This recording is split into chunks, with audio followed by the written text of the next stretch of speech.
Stella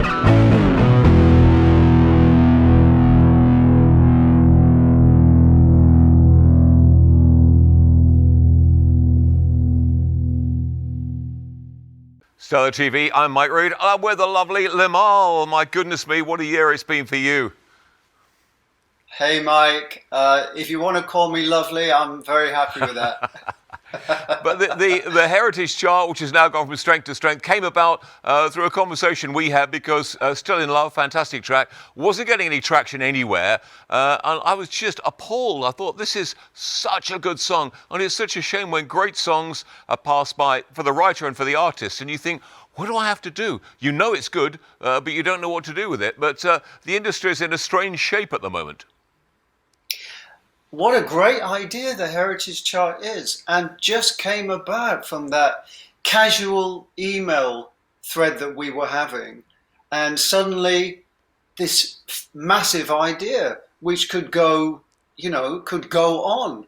And now we've got all these heritage artists, we've got this fantastic outlet. Everyone's very excited about it, especially me. And it's a window as well. I mean, where people, John Lodge dropped me an email each week. He said, not because my song's on there, he said, this is great because you feel that there's a shop window. We've got somewhere to display the goods, whereas we didn't have before. We love, culturally, we love old buildings, we love history, we love antiques. I mean, stuff that's from the 30s, 40s, 50s is suddenly incredibly valuable. So why not the same for the heritage artists? Yeah, absolutely right. But I did call it the Heritage Chart, not the Antique Chart, you'll notice. Yeah, we could do the Heritage Roadshow as well when we're allowed back out on the road. That would be a good idea. Oh, that will be great. 2021, fingers crossed, big fingers crossed. Yeah, but I mean, that track, I mean, for you, I could feel your frustration when you know you've got a good song. I mean, Still in Love clearly was a good song, and that was months ago, and people still ask for it. Every time I play it on the radio, people go, oh, I love that song. So it's one of those that will run and run, and in years to come, people will look back and say, 2020 lockdown, oh, Still in Love. It's one of the songs of the year. Well, that's very nice. There have been some amazing feedback and review. I put it down to that international lyric in the chorus. Oh, a never-ending story, as I know of. So there's something going on there. Yeah. But, well, I mean, when you came and did That Was Then, This Is Now, both your performances were good. I needed Too Shy, which you've done a million times, of course. But Still in Love, again, everybody, the crew are going, oh, yeah, we like this. There's just something in the room. I remember whenever Robin Gibb did Massachusetts, as soon as people heard those opening chords, they just went, oh, and you could feel something in the room. And the same with that song, really. And everyone said afterwards, oh, I love that song, I love that song. So it's obviously going to be in your canon for years to come, isn't it? Well, I'm so associated with these songs from 37 years ago, not a bad problem to have. But I suppose it's a bit like if you're Ken Barlow in Coronation Street, it's very hard for people to see you in another way. So the very exciting thing for me, 37 years on, is for people to hear me and see me in a different light and sort of be reintroduced to them. And also, people think of my voice in F sharp and G. So shy, shy is up there, F sharp. Never Ending Story, killer. It's a G, and it's a lots of Gs. Normally, an opera singer will go for the high notes once or twice in a performance, but no, Giorgio Moroder, hit those Gs, Limahl, hit those Gs. So with Still in Love, it was nice to sort of introduce audiences to the slightly lower register of my voice, and the same with the Christmas song. Yeah, some people have kept their register, and some people haven't. Some people have to drop their keys because their voice has got lower over the years. And sometimes I always say to Cliff, Cliff has done a lot of that, but when you sing in that lower register, the warmth in his voice is tangible. I mean, phenomenal warmth. Yeah, warmth in a low voice is so lovely. Karen Carpenter was, I've seen interviews with Richard talking about how they discovered that kind of low register. They just had those rich tones. The same with Ella Fitzgerald. She's singing quite low, and there's a real kind of warmth. Yeah. I discovered that late with all my songs because I wanted to sing high and realised I didn't have a high voice. I had a lower voice. So okay. And they're on the cusp. I'm just straining. And then somebody said to me, why don't you just sing them lower? Take them down a couple of tones. And it really does make all the difference. I mean, what is one of the best-selling songs of all time is Bing Crosby, White Christmas. I mean, it doesn't get much lower. Yeah, that's right. If you think of Wandering Star, I can't think of the artist. Lee Marvin. Yeah. Barry White, could go on. No, and Right Said Fred. Voices. Right Said Fred Yes. using that very low, the low D, and that really sort of humming low D. It's amazing. Yeah, I'm not sure I could get a low D. And so often, when you're writing, it's the tempo. I mean, Steve Harley was saying to me that originally Make Me Smile was a slow blues. And Alan Parsons said, no, up the tempo. So just one little thing, one change of title, anything like that can make all the difference. And you know about that because, of course, when London for Christmas came out, which I liked first time around, you reworked it as One Wish. And that one tweak can make all the difference. Yes. Who knew? It's amazing. I mean, the songwriting process, as you know yourself, Mike, the tiniest thing makes a huge difference. And even though we were reworking the production of London for Christmas, in my mind, we have this thing called demo-itis, like tonsillitis or something, and we get so attached to the original, I was never sure that it was going to work out. And then when we changed the lyric, even though it felt right logically, intellectually, I still wasn't convinced it was right until I heard it coming back in the mix. Thankfully, it did. And it was an exciting moment. It's always a brave move to dismantle a song that you like, that you've grown up with, that you've known. It's like knowing someone for 10 years and then, someone called David said, call me Kevin. You go, well, hang on, I know you was David. How can I do that? So it must have been that tricky for you. Yeah, it was.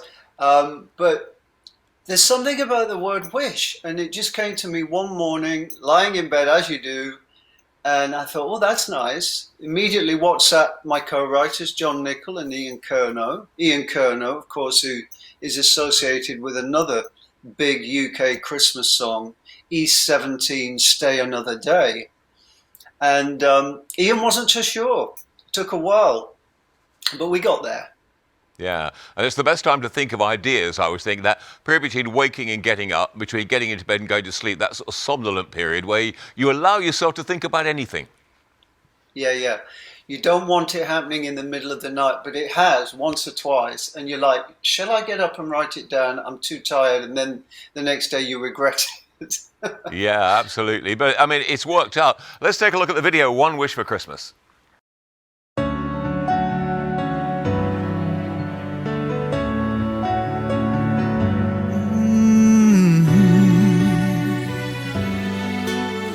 Christmas tree will be beautiful in Trafalgar Square. We'll do Selfridges for shopping, then cocktails in Mayfair. And you'll be looking pretty through my camera lens as we hear the chimes of Big Ben from our boat trip on the Thames. One wish for Christmas, gotta be with you. One wish for Christmas, baby, just us two. December is that time of year when memories become souvenirs. One wish for Christmas with you. The weatherman says we are in for lots of snow. It's take a taxi from our hotel to catch that West End show. And later on, a midnight spin on the London Eye. Then let's stay awake till the morning, watch the stars fall from the sky. One wish for Christmas, gotta be with you. One wish for Christmas, baby, just us two. December is that time of year when memories become souvenirs. One wish for Christmas with you. Oh baby, me and you. Oh darling, I got my suitcase packed and ready. Now baby, picture us together at Christmas time.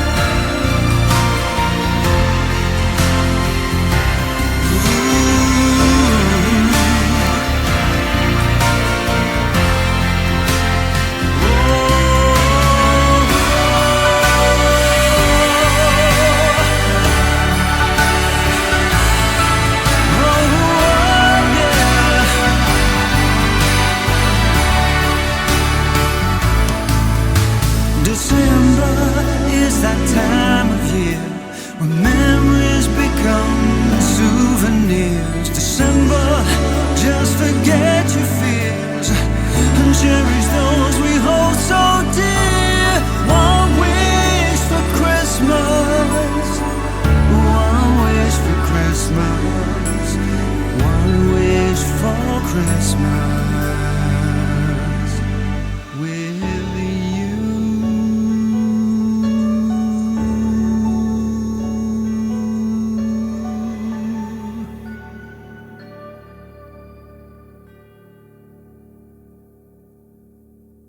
One Wish for Christmas, Limahl. It is a cracking song, there's no doubt about that. But you're also a real pro. I mean, people see you, you know, you're a pop star and you all the rest of it. But you work on it. You're a craftsman. You're a professional, and that video oozes class for me. I mean, it is fantastic and it looks great. The two young people in it are fantastic. The orchestra, it looks classy.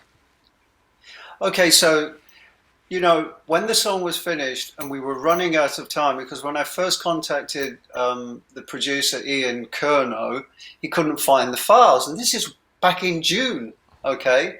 But, you know, we were in the COVID year and we all had a lot more time to be creative. So June, he couldn't find the files. July, he couldn't find the files. August, he couldn't find the files. September, he found the files, but it was part of a different software from because the song was 7 years old. So, and you know how fast technology, changes. So he didn't have to update. He had to backdate his software to work with the platform that he was on at the moment. Then there was a last minute lyric change and the mix was held up and blah, blah, blah. Finally, we decided to do the video. And then the lockdown came. So I just thought there were so many hurdles. I just did not think I would be sat here having this conversation about the song this year. I really thought it was going to be 2021. But I wanted it to be this year because the lyrics feel relevant this year because of all these things that we cannot do at the moment. But whose idea was the video? I mean, the thing with the band, with the semi-orchestra around you, and the two young people dancing and pulling away. It's quite an emotional video in some ways. I mean, how do you find these people? Do you phone an agent and say, we need people for a video? Okay, so I love dance. You know, I actually started in theatre before Kajagoogoo. And I've been to Sadler's Wells in London. I've been to the ballet. I've seen contemporary stuff. Tap is fabulous, you know, in 42nd Street, things like that. So there's some, and look how popular Strictly is. You know, people, there's something organic and sensual, really, about dancing. So it was my idea to have dancers. The two dancers from the Still in Love videos also do choreography. So I contacted them and I said, guys, can you find me 2 dancers for the video? And they choreographed it. And the same directors, the Bashford twins, came on board. I live in Watford. I contacted the theatre that I knew was dark at the moment, like all theatres, and said, do you hire out the theatre for filming? Would you hire out? And they said yes, especially for a fellow Watfordian. And there were strict COVID rules. You know, we had to wear masks in the building, and it was a bit scary because for shooting, even though we were 2 meters apart or thereabouts, you know, but it was a big building. It felt safe. And when I saw the first rough cut of the video, I was actually a little bit emotional because there'd been so many hurdles that I just didn't think it was going to happen. And for me, it was a creative satisfaction as much as a we got there, you know. Well, you did. Great video, great song. We'll play Still in Love in a moment. But first of all, I see behind you your glowing purple Christmas tree. Are you all set up? And I know, like me, you love Brighton for shopping. Are you going to do your Christmas shopping in the lanes? Are we going to bump into each other in the lanes? Because it's a great atmosphere at Christmas, Brighton, isn't it? Oh, absolutely. Hey, if you want to invite me down there for lunch... Yeah. Well, go and have afternoon tea in Brighton and do a bit of Christmas stuff. Yeah. Absolutely. Good stuff. Limahl, always lovely to talk to you, and well done on what turned out to be a great year in the end, born out of frustration, with not only a great Christmas single, we'll speak soon, no doubt, but also this, Still in Love, former Heritage Chart #1.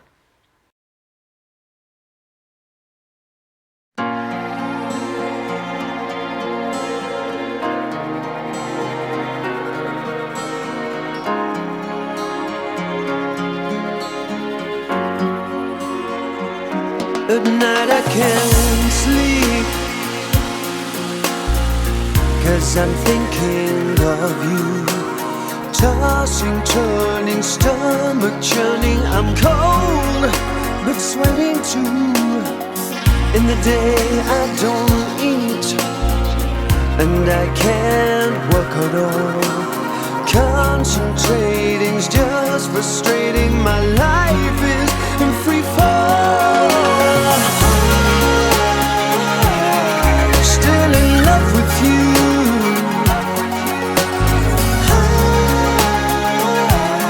Still in love, it's true.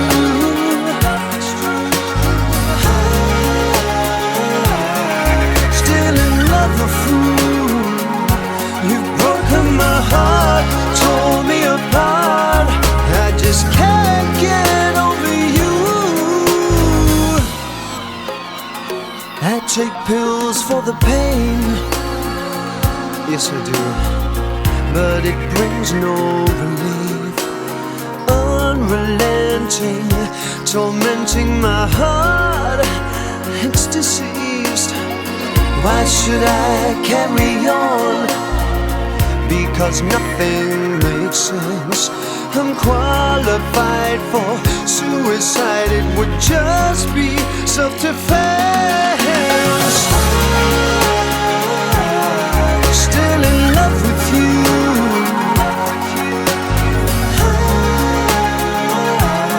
Still in love, it's true.